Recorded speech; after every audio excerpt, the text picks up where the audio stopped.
स्वागत है आप सभी का आपके अपने YouTube चैनल में। इस वीडियो में हम बात करने वाले हैं अम्ल क्षार लवण यानी एसिड बेस साल्ट के ऊपर टॉप 25 बहुविकल्पीय प्रश्नों को इसमें हमने शामिल किया है। देखिए, अम्ल क्षार लवण की यह दूसरी वीडियो है यानी पार्ट 2 है। पार्ट 1 में भी मैंने 25 प्रश्नों को हल करवाया था, उसको आपने देखा था और अच्छे समझे भी थे। ये पार्ट 2 है, तो अम्ल क्षार लवण से ही हम 25 बहुत महत्वपूर्ण प्रश्नों को इसमें शामिल किए हैं। उसी से अलग प्रश्न रहेंगे लेकिन बहुत महत्वपूर्ण प्रश्न रहेंगे। आप क्लास 10th के विद्यार्थी हैं तो आपके यहाँ चैप्टर ही है। अगर आप किसी कंपटीशन की तैयारी कर रहे हैं, जीएस के टॉपिक है उसमें, तो अम्ल क्षार लवण से ज़रूर प्रश्न आता है, आप यकीन मानिए। तो यहाँ जो बहुविकल्पीय प्रश्न जो भी बनेगा अम्ल क्षार लवण से, वो इसी वीडियो से बन जाएगा, आप यकीन मानिए। ठीक है, 2 वीडियो अम्ल क्षार लवण की है, ये दूसरी है। आप इसको अगर देख लेंगे तो ये टॉपिक आपका क्लियर हो जाएगा। वीडियो में अंत तक बने रहिए, लाइक कर दीजिए। लगातार ऐसी वीडियो लेकर हम आते रहते हैं। तो एक एक प्रश्न को विश्लेषण के साथ हम आपको सॉल्व करवा रहे हैं। देखिए, अब देखिएगा, सबसे पहला प्रश्न है बेकिंग पाउडर है। ऑप्शन है मिश्रण, यौगिक तत्व और मिश्र धातु। बिल्कुल, देखिए बेकिंग जो पाउडर है वो क्या है। तो देखिए, जो इसका सही उत्तर है पहले वो जान लीजिए कि बेकिंग पाउडर एक प्रकार का मिश्रण होता है, मिक्सचर होता है। देखिए, बेकिंग सोडा और बेकिंग पाउडर में यही अंतर होता है। देखिए, बेकिंग जो सोडा उसका सूत्र है NaHCO3 यानी सोडियम बाइकार्बोनेट। इसका उपयोग भी खाने में करते हैं और बेकिंग पाउडर का भी करते हैं। अंतर क्या है, कई बार लोग अंतर नहीं समझ पाते, बच्चे अंतर नहीं समझ पाते। तो बेकिंग सोडा है, खाद्य पदार्थों में डाला जाता है, बेकिंग पाउडर भी डाला जाता है। तो बेकिंग पाउडर क्या है, इस बेकिंग पाउडर में आपका लवण यानी साल्ट मिला रहता है, समझिए। यानी जब इसी बेकिंग सोडा में हम साल्ट मिला देंगे, पहले से ही एसिड मिला देंगे, साल्ट और एसिड, ठीक है ना, एसिडिक नेचर का, तो आप समझिए उसको क्या बोल देंगे, बेकिंग पाउडर। तो बेकिंग पाउडर में बेकिंग सोडा मिला होता है, साल्ट मिला होता है और एसिड मिला होता है, तब उसे कहा जाता है बेकिंग पाउडर। ठीक है, अब देखिए एक चीज़ अंतर समझिए, बेकिंग पाउडर का जो उपयोग करते हैं वो बिना तली हुई चीज़ों, जैसे कि केक में, पेस्ट्री में, बेकरी में उपयोग करते हैं बेकिंग पाउडर का। और जो तली हुई चीज़ें जैसे कचौड़ी वगैरह में, इसमें किसका उपयोग करते हैं, बेकिंग सोडा का उपयोग करते हैं। तो बेकिंग पाउडर क्या है, एक प्रकार का मिश्रण है। तो ठीक है, समझ गए होंगे आप लोग। तो पहले प्रश्न का सही उत्तर ऑप्शन नंबर ए है। अगला प्रश्न देखिए, अगला प्रश्न ये है कि निम्नलिखित में से सबसे प्रबल भस्म कौन सा है। भस्म का मतलब होता है क्षारक।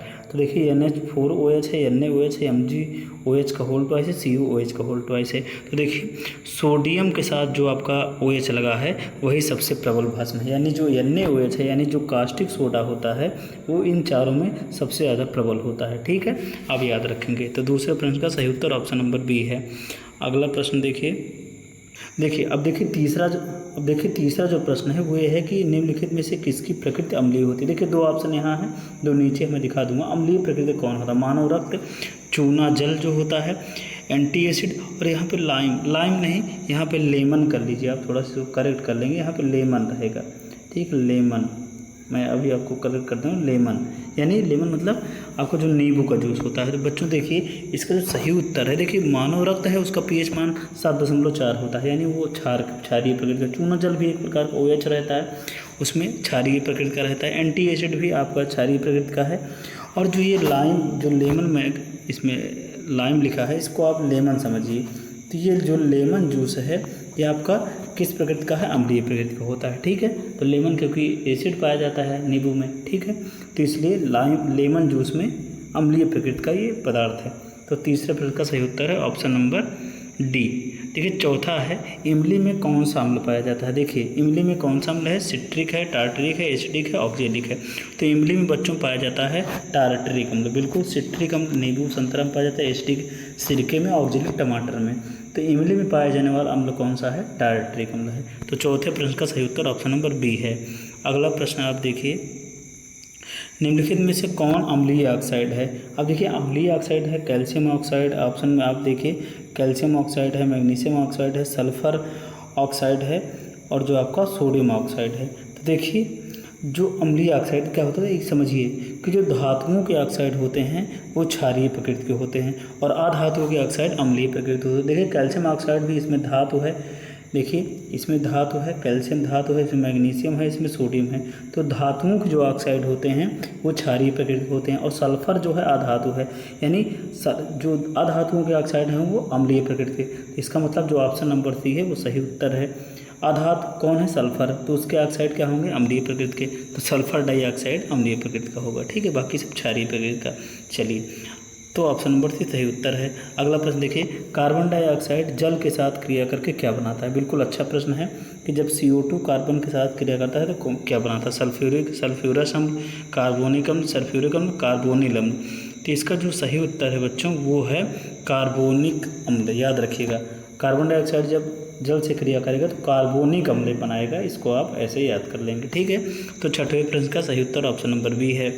अगला प्रश्न देखिए, निम्नलिखित में से भास्मिक लवण कौन सा है? भास्मिक लवण का मतलब ये होता है जिसमें आपका भस्म के गुण पाए, यानी कि OH उपस्थित हो। दिख रहा है प्रत्यक्ष PbOH, NO3, KCl, NH4OH। तो इसका जो सही उत्तर है जिसमें OH उपस्थित है वो भस्म है, और लवण की कैटेगरी में भी है ये। तो यानी भास्मिक लवण कौन है? PbOH, NO3। ठीक है बच्चों, ये आपका तो सातवें प्रश्न का सही उत्तर ऑप्शन नंबर ए है। अगला प्रश्न देखिए क्वेश्चन ये है और ऑप्शन थोड़ा नीचे है, अलग पेज में चला गया है। जब किसी विलयन का pH मान घटता है तब H पॉजिटिव आयन की सांद्रता देखिए क्या होती है? घटती है, बढ़ती है, या आपका स्थिर रहती है, तेजी से बढ़ती है। देखिए जब pH मान घटेगा तो समझिए pH मान जब घटेगा तो H पॉजिटिव के आयन क्या होगी? बढ़ेंगे। H पॉजिटिव आयन का मतलब ये होता है जो अम्ल की परिभाषा क्या है? जिसमें H पॉजिटिव आयन उपस्थित होता है। तो जब H पॉजिटिव बढ़ने लगेगा तो यानी कि अम्लीय प्रकृति pH मान घटेगा, यानी pH मान घटने पे ही तो अम्लीय प्रकृति होती है, और अम्लीय प्रकृति होगी तो H पॉजिटिव क्या होगा? बढ़ेगा। तो यानी जो ये इसका सही उत्तर है वो ऑप्शन नंबर बी है कि बढ़ेगा। जब किसी विलयन का pH मान घटता है तो H पॉजिटिव क्या होता है? बढ़ता है, क्योंकि pH मान जितना ही कम होगा उतना अम्लीय प्रकृति होगी। अम्लीय प्रकृति होगी तो H पॉजिटिव बढ़ेगा। तो आठवें प्रश्न का सही उत्तर ऑप्शन नंबर बी है। अगला प्रश्न देखिए नींबू के खट्टा स्वाद को खत्म करने के लिए निम्नांकित में किसका उपयोग सबसे उपयुक्त होगा? देखिए चीनी है, एक पदार्थ जिसका pH मान 7 के बराबर हो, एक पदार्थ जिसका मान 6 से नीचे हो, एक पदार्थ जिसका मान 8 से अधिक हो। देखिए जो इसका सही उत्तर है वो आप समझिए ऑप्शन नंबर डी है, जिसका pH मान 8 से अधिक हो। देखो नींबू खट्टा स्वाद देने उसमें अम्ल पाया जाता है, और जिसका pH मान 8 होगा वो क्षार होगा, तो अम्ल क्षार मिल करके शून्य हो जाएगा।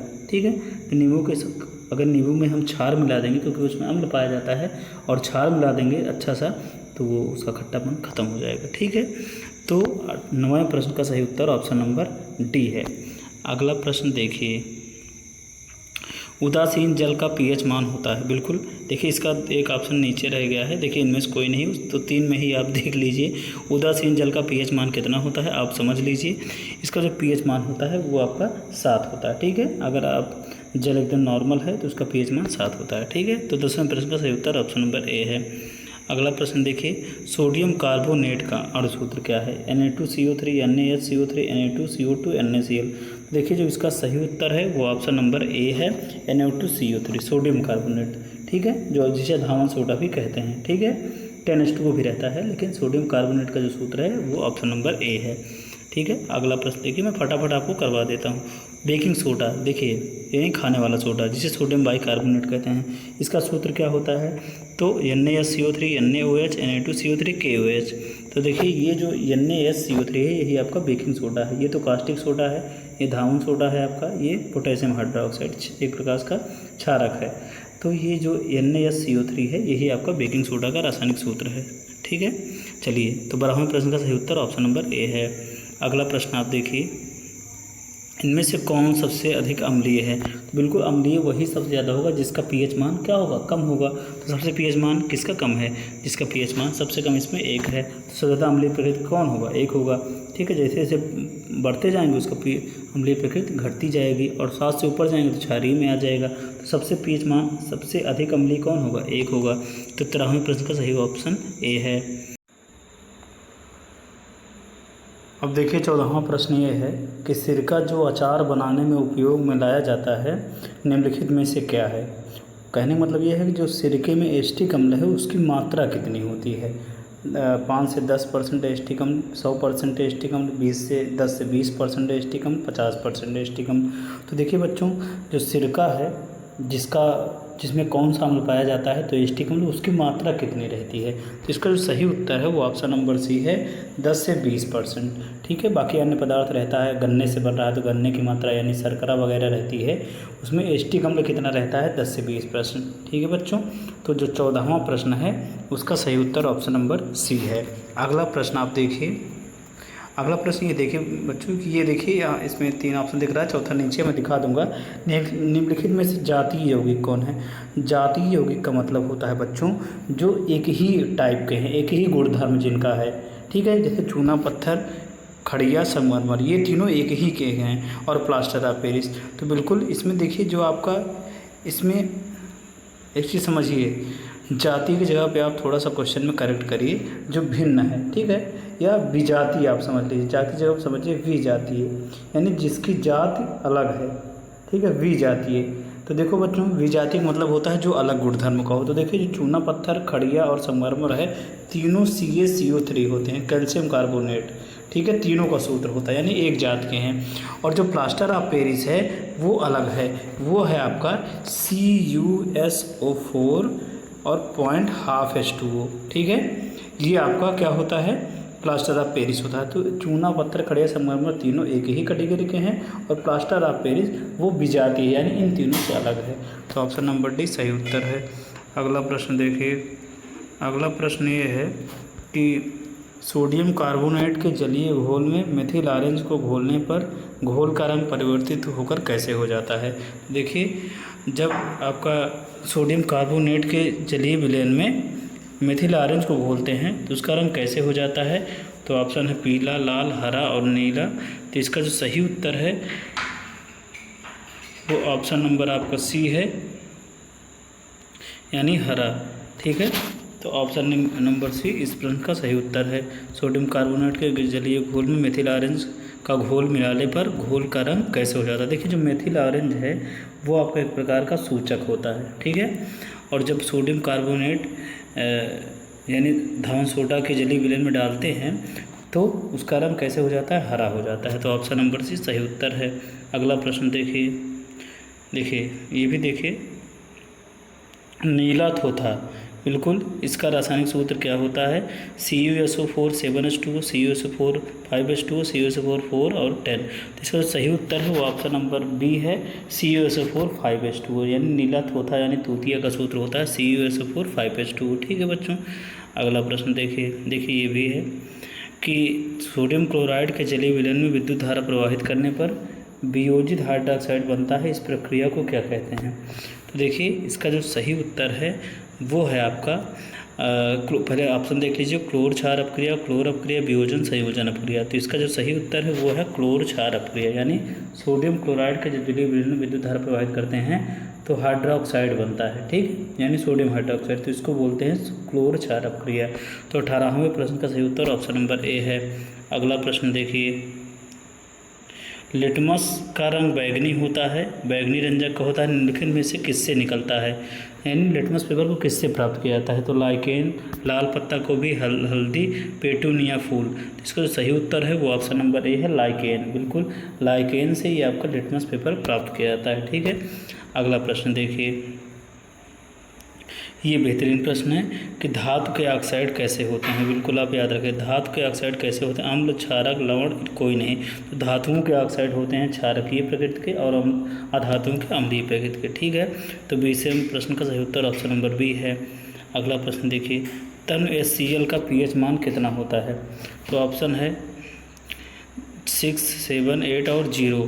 तो जो तन अम्ल है, क्योंकि उसमें बहुत ज़्यादा pH मान बहुत ज़्यादा अम्लीय होता है, इसलिए उसका जो pH मान होता है वो ऑप्शन नंबर डी देखिए, यानी 0। तन HCl का pH मान 0 होता है। ठीक है, चलिए अगला प्रश्न देखिए, अमोनियम क्लोराइड का जलीय विलयन कैसे होता है?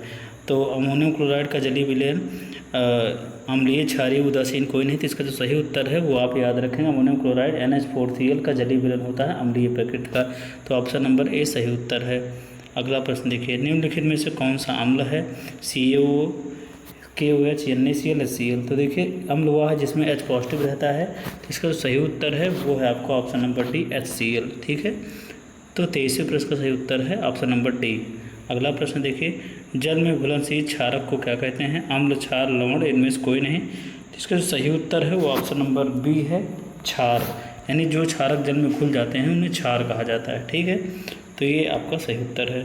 अगला प्रश्न देखिए, उच्च वसीय अम्लों के लवण को कहलाते हैं। जो उच्च वसीय लवण होते हैं उनको क्या कहते हैं? अपमार्जक, साबुन, प्लास्टिक, रबड़। तो इसका जो सही उत्तर है वो आपका है साबुन। ठीक है, उच्च वसीय अम्लों के सोडियम लवण को बोला जाता है साबुन। ठीक है बच्चों, तो ऑप्शन नंबर बी इसका सही उत्तर है। ठीक है, तो ये मैंने 25 प्रश्न अम्ल, क्षार, लवण के जो शेष रह गए थे उसको इस पार्ट में करवा दिया है। आप अच्छे समझ लेंगे, नोट कर लेंगे, और वीडियो पसंद आया तो लाइक शेयर ज़रूर करेंगे। ठीक है, इसी तरह अन्य प्रत्येक टॉपिक के वीडियो हम लेकर आते रहते हैं, तो उन सभी का लाभ उठा पाएंगे आप चैनल से जुड़ करके। ठीक है, कमेंट करके आप ज़रूर बताइए वीडियो आपको कैसा लगा। मिलते हैं नेक्स्ट वीडियो में एक नई जानकारी के साथ। Thank you.